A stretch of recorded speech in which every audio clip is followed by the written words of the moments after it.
안녕하세요. 공인중개사 시험을 과목별로 정리해보는 시간입니다. 시니어를 위한 공인중개사 마스터입니다. 자, 오늘은요, 공인중개사 2차 과목이죠. 부동산 공법에 대한 특강 들어보도록 하겠습니다. 이 부동산 공법 과목은요, 다른 과목에 비해서 분량이 굉장히 많아서 처음부터 꼼꼼하게 계획을 세우고 학습을 하시는 게 참 중요하다고 하는데, 저희가 부동산 공법의 대가 교수님을 또 모셨습니다. 강의 하루하루 함께 하시면서 정리해 보시면서 또 도움 받아보셨으면 좋겠습니다. 자, 오늘도요, 부동산 공인중개사 시험을 준비하고 있는 두 분과 함께 강의를 들어보겠습니다. 인사 나누도록 하죠. 안녕하세요. 안녕하세요. 네, 반갑습니다.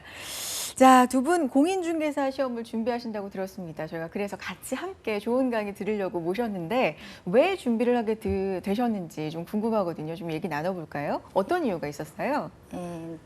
저희 남편이 이제 직장 생활을 하는데 정년이 2년 남았어요. 그래요? 그래서 이제 정년 후에는 무엇 하고 살아야 되나 네. 이제 고민이 되더라고요. 물론 연금은 나오긴 나오지만 네. 그거를 부족하니까. 그래서 가만히 생각하기에 이제는 쉽게 접근할 수 있는 게 뭔가, 부부가 접근할 수 있는 게 뭔가 하다가 남편은 행정사 자격증이 있고 저는 이제 부동산 제가 저기를 따면은 네. 같이 부동산 저기를 중개소를 할 것 같아가지고 남편이 같이 한번 해보자 그래서 준비하게 됐어요. 그래서 저희가 시니어를 위한 공인중개사 마스터라고 준비를 한 겁니다. 함께 네. 오늘 강의 함께 해주세요. 자, 어려움이 좀 있다고 말씀을 해주셨는데 옆에 분 같은 경우는 그럼 구체적으로 어떤 어려움이 있는지 한번 들어보고 싶거든요. 저는 일상생활에서 쉽게 네. 접할 수 있는 말들이 많아서 너무 쉽게 생각했거든요. 근데 막상 해보니까 용어나 암기 같은 게 너무 어려웠어요. 그렇죠. 예. 네. 용어가 정말 공감을 하는 게 저도 몇 번 강의를 들어오다 보니까 주변에서 흔히 들을 수 있는 용어인데 막상 시험을 위한 용어들은 진짜 어렵더라고요. 그렇죠. 또 그런 용어에 대한 어려움을 토로를 해주셨습니다. 자, 그래서 저희가 준비를 한 시간이거든요. 시니어 분들을 위한 공인중개사 마스터 저희와 하루하루 함께 하시면서 공인중개사 시험 합격에 한 발짝 더 다가가 보셨으면 좋겠습니다. 자, 부동산 공법의 대가 오셨다고 제가 말씀드렸잖아요. 조성재 교수님의 강의 준비했거든요. 지금부터 박수로 청해 듣도록 하죠.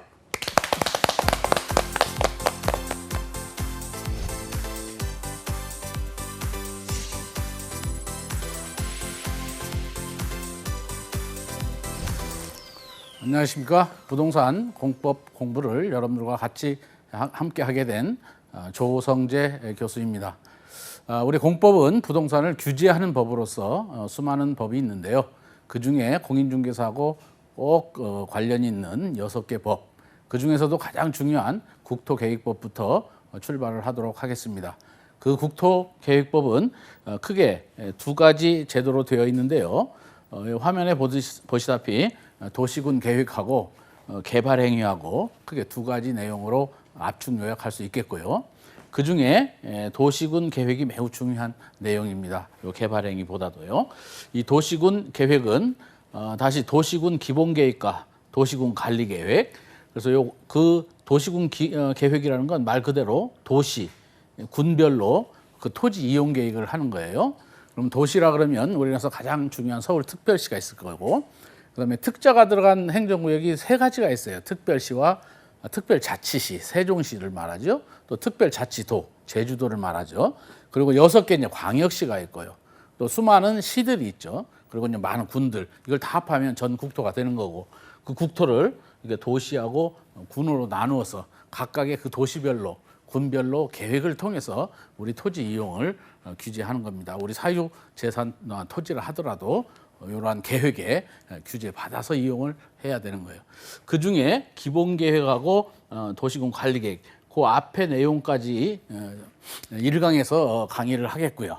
그 다음에 이 도시군 관리계획은 그러면 많은 내용들이 있어요. 그 내용들 중에 중요한 게 바로 용도 지역, 용도 지구, 용도 구역에 관한 내용입니다. 즉 토지의 용도를 정해놓고 그 용도에 맞게끔 이용하도록 규제를 하는 겁니다. 건물의 용도라든가 또 토지의 이용이라든가 또 그 건물의 크기라든가 이런 걸 전부 그 토지의 용도에 맞게끔 규제를 해요. 그걸 2강에서 여러분들하고 만나 뵙겠고요.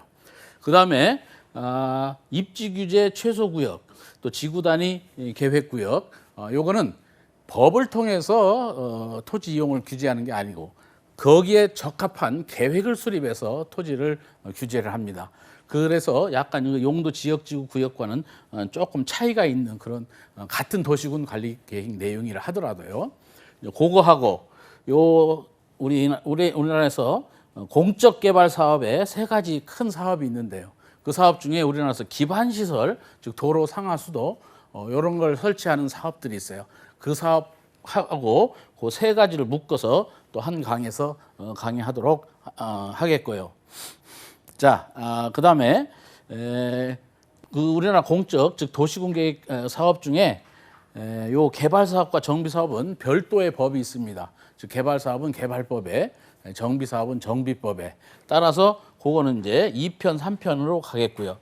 그래서 그게 이제 3강이 되겠고, 그리고 마지막으로 이 국토계획법에 있는 요 개발행위에 관련된 내용 가지고 이제 4강으로 잡고 국토계획법 마무리한 다음에 그다음에 개발 사업에 가서 두 강의로 나눠서 또 정비 사업, 재개발 사업 하는 거 있잖아요. 그걸 두 강의로 나눠서 이렇게 뭐 전체 도시군 계획이 다 끝나려면 정비법까지 공부가 돼야 다 공부가 끝나는 거예요. 그거를 총 8강을 통해서 정리해 드리도록 하겠습니다.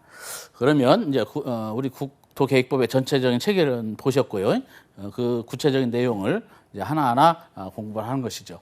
아까 이제 도시군 기본계획과 도시군 관리계획을 합해서 도시군 계획이라고 한다 그랬잖아요. 이 도시군 기본계획이란 건 뭐냐면은 말 그대로 특별시, 광역시, 특별자치시, 특별자치도시 여기까지가 이제 우리나라 도시의 행정구역이에요. 각각 이름이 이제 다를 뿐이죠.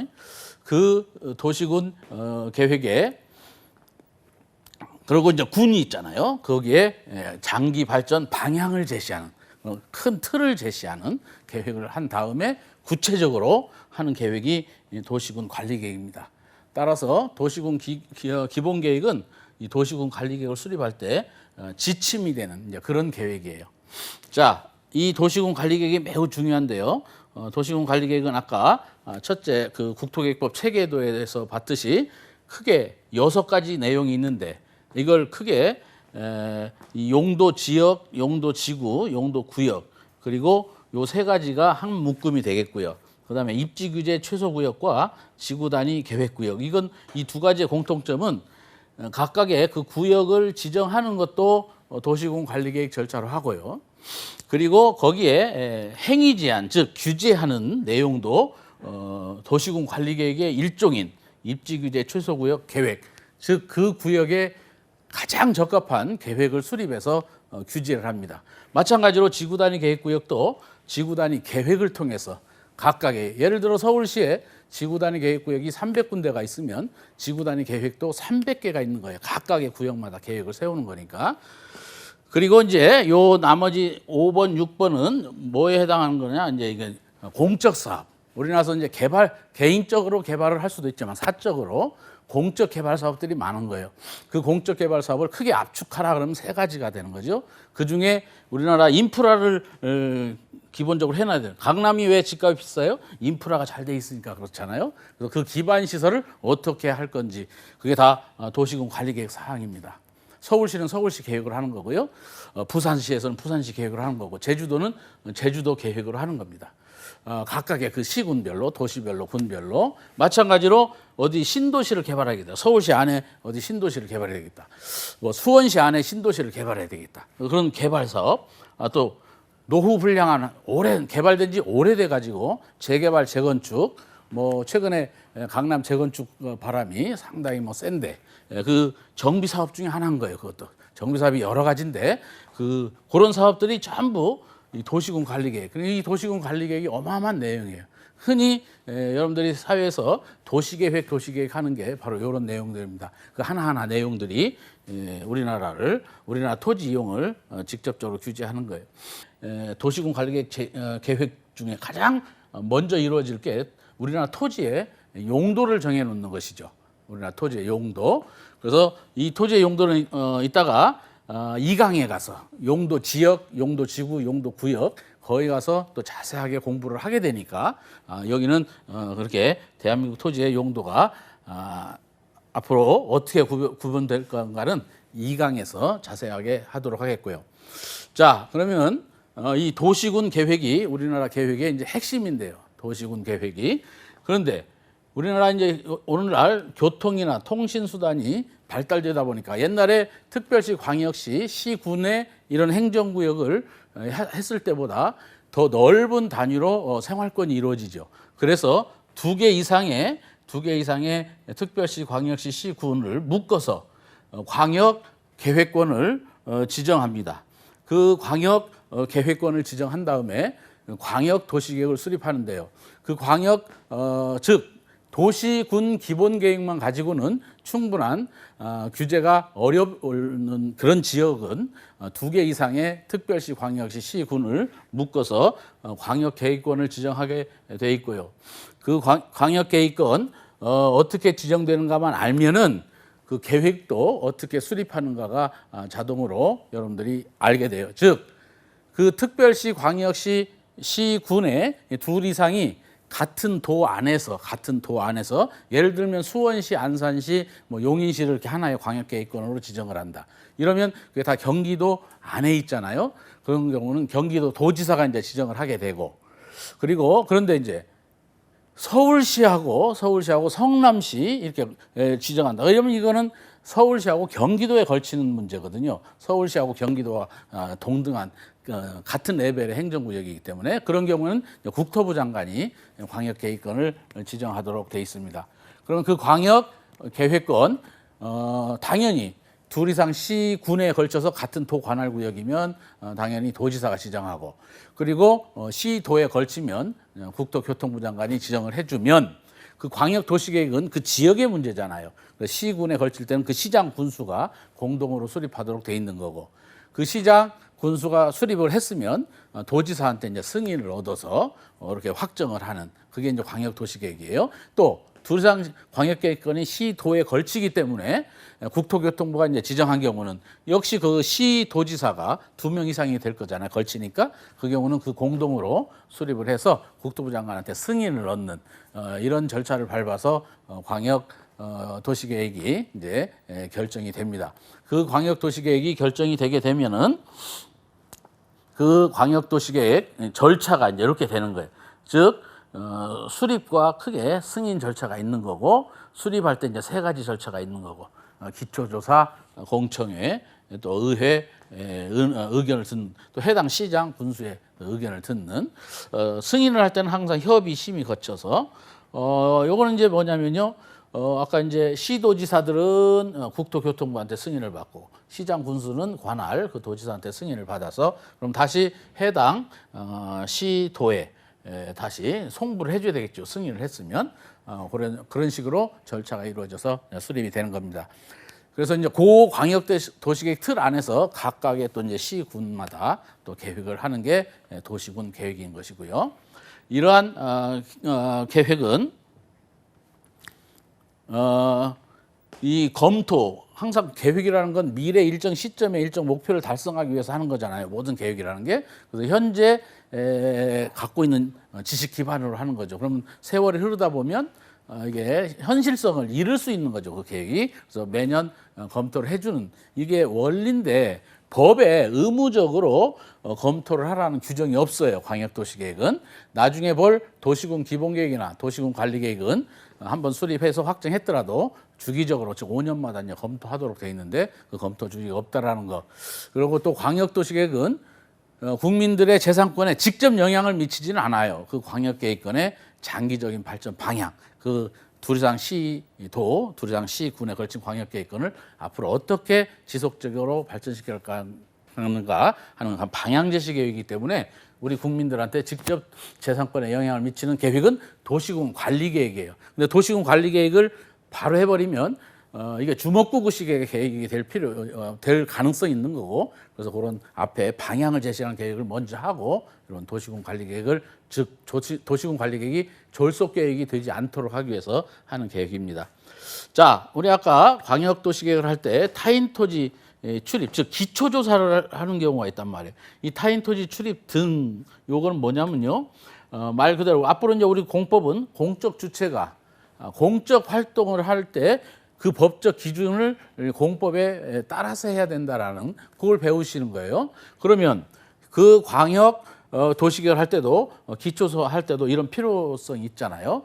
이런 경우에 그 절차를 어떻게 해야 되는가? 자, 우리가 공법은 행정청 또는 그 행정청으로부터 권한을 위임받은 자들이 우리 국민들한테 공권력을 행사하는 그런 법이에요. 그러다 보니까 행정청들이 우리 개인 재산권을 출입을 하는 경우도 있고, 그리고 우리 재산권을 일시 사용, 장애물 제거 변경하는 일도 있단 말이에요. 그럼 이런 경우도 당연히 일정한 법적 절차에 따라서 해야 국민의 재산권이 보장이 되겠죠. 그래서 타인 토지 출입할 때 절차는 당연히 동의를 안 받아도 되지만 허가는 받아야 돼요. 행정청이 아니면.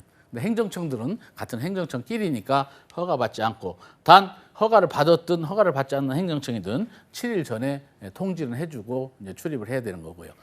그리고 일시 사용 장애물 제거 변경 행위는 일단 동의를 얻도록 돼 있어요. 동의를 얻지 못하면 행정청 아닌 자들은 또 허가를 받아야 되는 거고, 동의 얻었으면 허가는 받을 필요 없는 것이고요.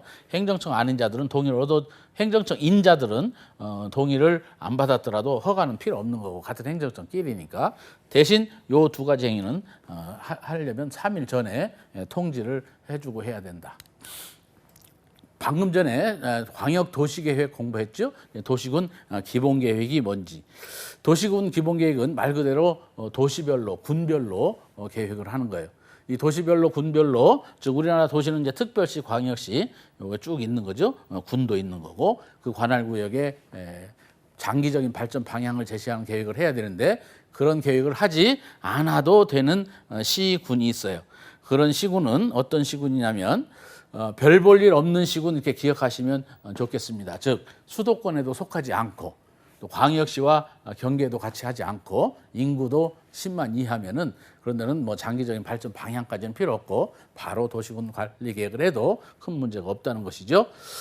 또한 인접한 시군을 또 포함해서도 할 수 있다라는 거. 그리고 이제 그 절차는 똑같아요. 광역도시나 수립 절차가 있고 이제 승인 절차가 있는데, 특별시 기본계획, 광역시 기본계획은 승인 절차는 없고 스스로 확정할 수 있다라는 거. 이건 구별을 좀 하셔야 되겠죠.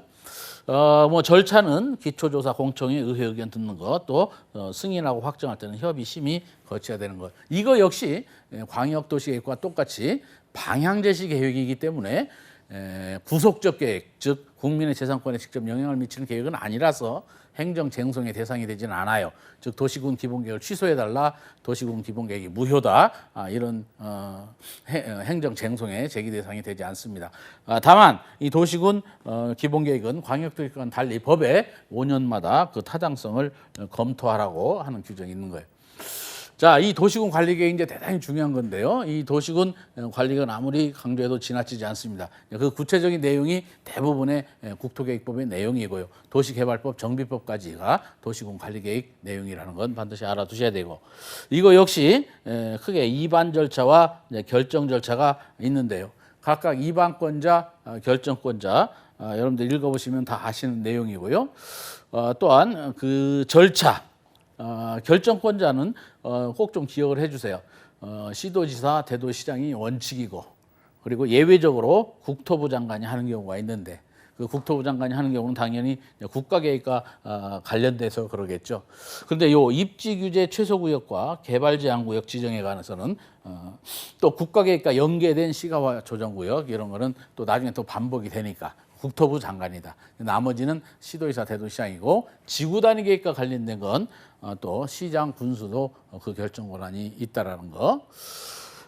이 절차를 보시면 크게 이반 절차, 결정 절차 있는데, 그 절차에서 시험에 가장 많이 나오는 건 이반 제한.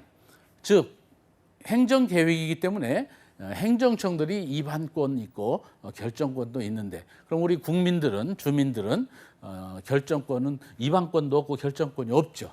그러면 일정한 계획을 이반해달라고, 우리한테 유리한 어떤 그 계획을 이반해달라고 할 수는 없는지, 그 제한, 우리가 상당히 중요한 내용이 되겠죠. 그 제한이 가장 시험에 잘 나옵니다. 그래서 이반 제한에 대해서 따로 이렇게 정리를 해놓은 거예요. 그러면 주민의 이반 제한은 도시군 관리계획상 모든 사항을 다 제한할 수 있는 건 아니고 외워주시기 바랍니다. 요 뭐 기지개 이렇게 여러분들한테 앞자리 따서 나열된 건 앞자리 따서 외우는 게 제일 좋잖아요.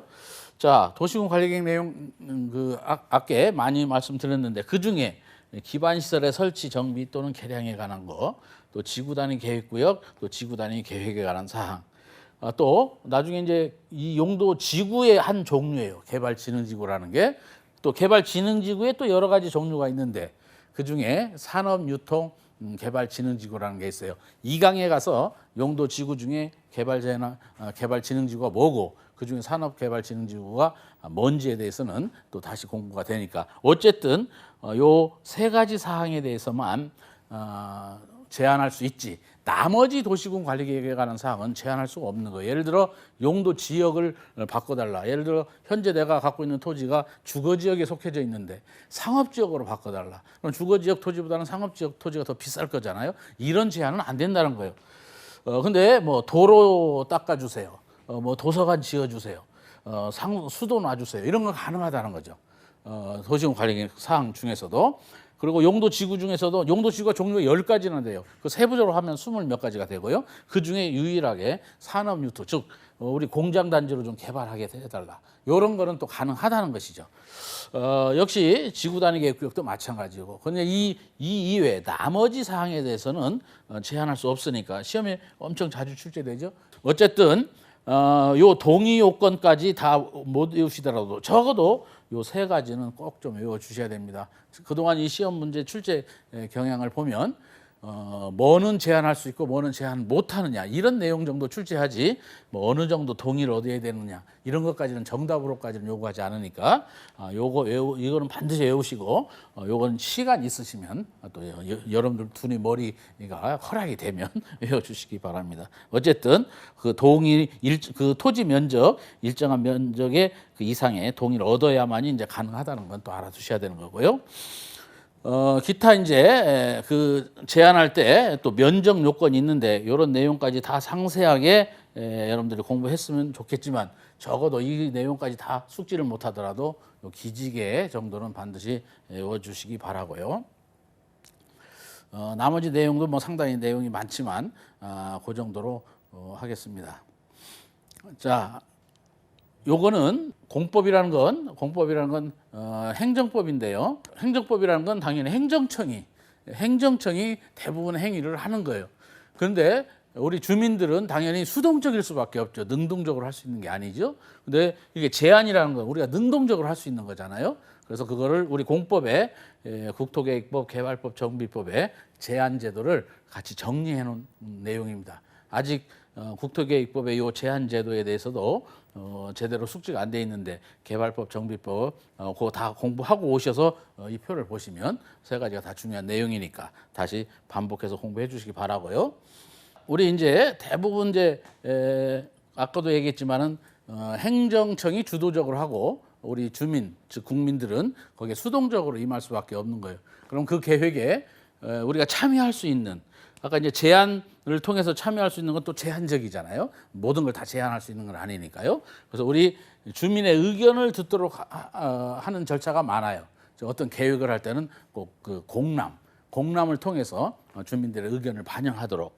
그래서 앞으로 공법에 많은 계획들을 공부할 텐데 그 계획에서 어떤 경우는 공람을 해야 되는지 어떤 경우는 또 공람 절차를 안 해도 되는지 그거에 대해서 정리해 놓은 거예요.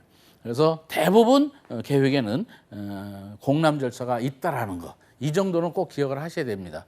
그런데 이제 아까 광역도시계획, 도시군 기본계획 할 때는 공람 절차가 아니라 공청회를 통해서 주민의 의견을 반영한다라는 거고요. 그리고 뭐 농지법의 농지이용계획은 그렇게 중요한 건 아니니까 요 두 가지 정도는 꼭 좀 기억을 해주시고 나중에 개발법에 가서 개발계획을 할 때 이거 계획이잖아요. 그때도 공람 당연히 합니다. 그런데 그때 면적이 그 개발하려고 하는 면적이 100만 제곱미터 이상이면 공청회도 거쳐야 되도록 하는 그런 게 있고 나머지 내용은 뭐 크게 중요하지는 않지만 여기까지만이라도 좀 반드시 좀 정리를 해주시기 바라고요.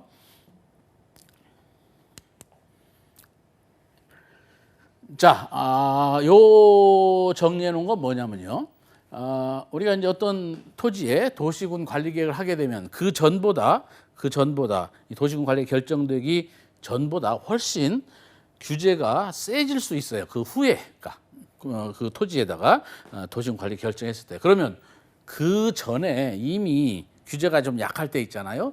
이미 공사나 사업에 착수한 자들을 기득권자라고 부르는 거예요. 그 기득권이라는 건 헌법에 의해서 소급입법 금지 원칙에 의해서 그 기득권을 보호해 줘야 되는 겁니다.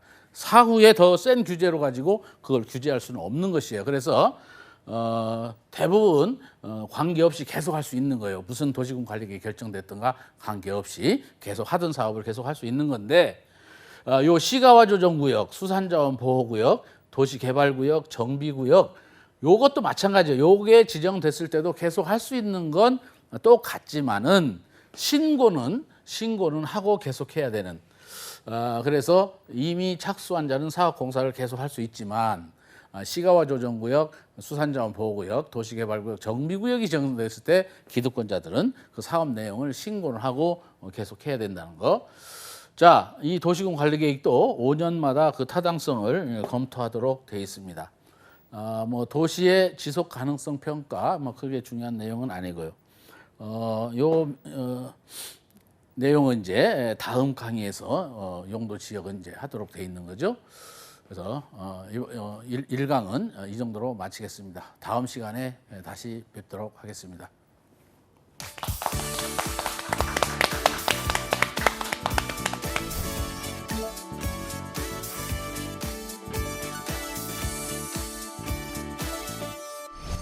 네, 조성재 교수님의 부동산 공법 강의 함께 하셨습니다. 시험을 앞두고 있기 때문에 정말 중요한 부분만을 우리가 정리하고 외우는 게 필요하잖아요. 교수님께서 중요도에 따라서 꼭 외워야 하는 부분, 우선적으로 봐야 하는 부분 체크를 해주고 계시니까요. 그 부분 먼저 공부를 하시는 것도 큰 도움이 되지 않을까 생각이 듭니다. 자, 다음 이 시간에도 부동산 공법에 대한 강의 이어질 예정이니까요. 끝까지 함께해 주시고요. 자, 오늘 함께하신 강의 내용은요. 유튜브와 한국직업방송 홈페이지 통해서 다시 보실 수 있습니다. 알찬 강의 내용 놓치지 마시고 챙겨가세요. 다음 이 시간 인사드리죠. 고맙습니다.